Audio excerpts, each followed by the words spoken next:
ரெண்டு விதமான வாழ்க்கை உலகத்துல, ரெண்டு விதமான வாழ்க்கை இருக்கு. ஒன்று சாபம், ஒன்று ஆசீர்வாதம்.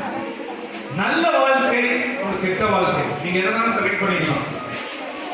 பைபிள்ல சொல்லப்பட்டிருக்கு நம்ம வாழ்க்கை எப்படி இருக்குமா? நீர் பாய்ச்சலான தோட்டத்தை போல இருக்குமா?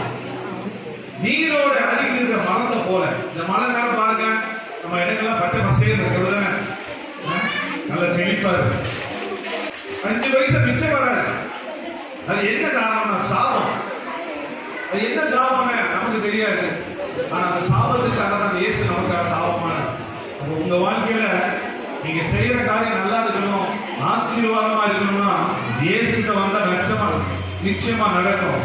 அப்ப இந்த உலகத்துல ஒரு நீர் பாய்ச்சலான தோட்டத்தை போல மாத்துறாரு.